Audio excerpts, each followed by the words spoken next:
Je m'appelle Tran Anh Dung, j'ai fait 5 films en 20 ans, ce qui est peu.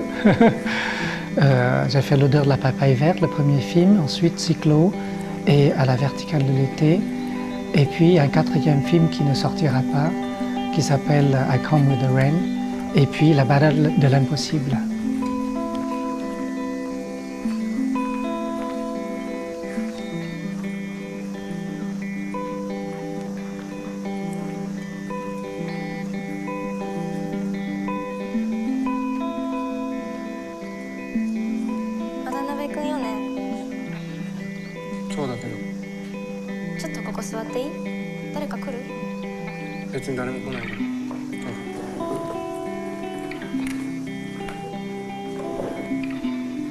La balade de l'impossible parle du premier amour et du chagrin de perdre la personne qu'on aime, ensuite d'un parcours difficile pour surmonter cette souffrance et pour pouvoir continuer à vivre, d'aller vers une autre femme et lui dire « je t'aime ». Ce qui m'avait touché à la lecture du livre, c'était cette sensation d'intimité très grande que j'ai pu entretenir avec les personnages, avec l'histoire. Murakami, ce n'est pas quelqu'un qui est fasciné ou qui aime travailler des phrases, comment dire, d'une manière brillante ou d'une manière virtuose. Il aime déplier patiemment les plis de l'âme humaine. Voilà. Et c'est étonnant de le voir déplier d'une manière, comment dire, infiniment. Voilà. On est toujours étonné de voir qu'il continue à déplier dans une histoire. Et à chaque pli dévoilé, on gagne en profondeur dans notre propre psyché. Et lire ce livre, très souvent, c'est aussi dangereux dans la mesure où on a l'impression que tout ce qui est toxique en nous, tout le poison qu'on contient dans la noirceur de notre être remonte à la surface et menace de vous étouffer.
Il est vrai que dans mes films vietnamiens, par exemple, la figure de l'homme est plutôt assez minable, pour dire les choses simplement.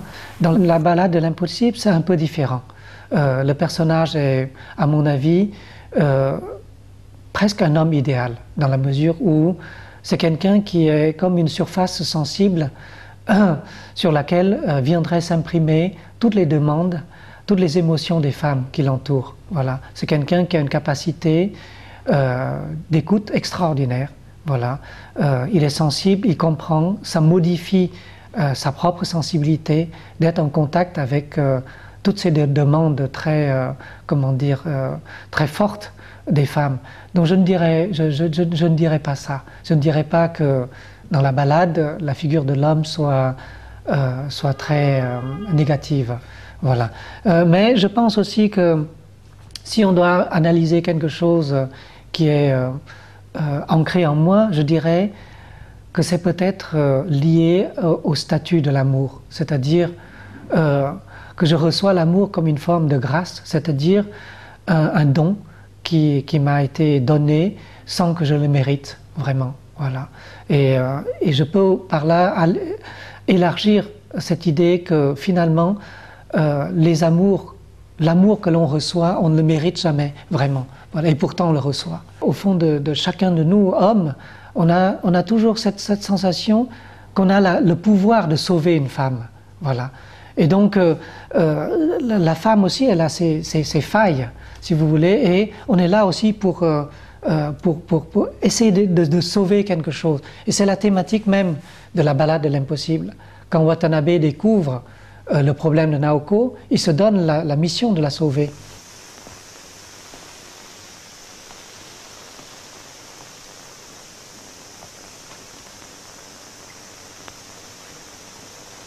Ah non. あそこに座ってて。東京で何してるの？何してるかって。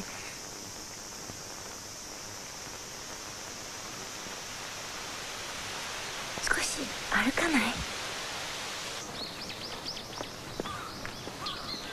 元気だった？あまり話さないね。うまく喋ることができないの。ごめんね。構わないよ。僕もおしゃべりな方じゃないし。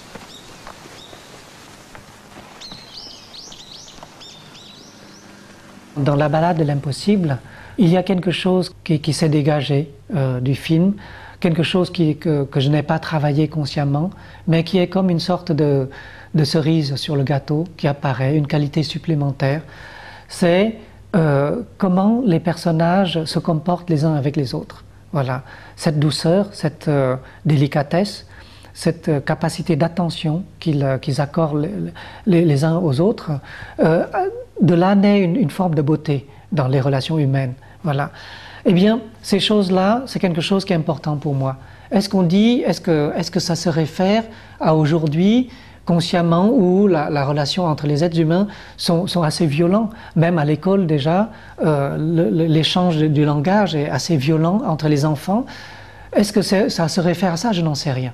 Voilà.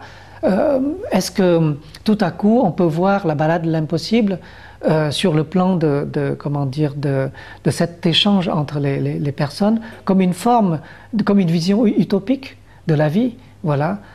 Parce que cette chose existe évidemment, mais en infime quantité dans le monde dans lequel on vit, mais là, dans le film, il s'exprime totalement. Voilà. Et il atteint un degré de beauté parce que les personnages se parlent correctement. J'aime naturellement les acteurs qui ne forcent pas l'expression. Voilà. Je n'aime pas les acteurs qui vous rentrent dedans. Voilà.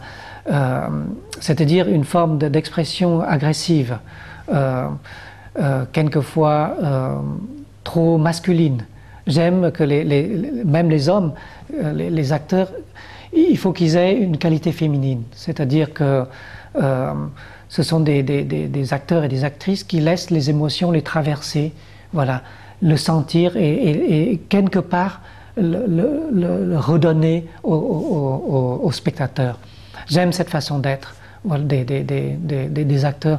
Donc c'est difficile pour moi de travailler avec Charles Bronson, par exemple. Ce serait difficile. Il faut vraiment qu'on comprenne cette idée très forte qui est vraiment juste. C'est que le cinéma, c'est un monde en soi. Le cinéma, c'est une nationalité, c'est un langage. Voilà. Il faut d'abord, avant tout, se concentrer sur comment parler ce langage de la manière la plus profonde et la plus émouvante possible. Pour le reste, comment dire, la particularité des nationalités en présence quand on fait un film, ça n'a pas d'importance. 今夜女でも引っ掛けに行かない？いいですよ、やりに行きますか。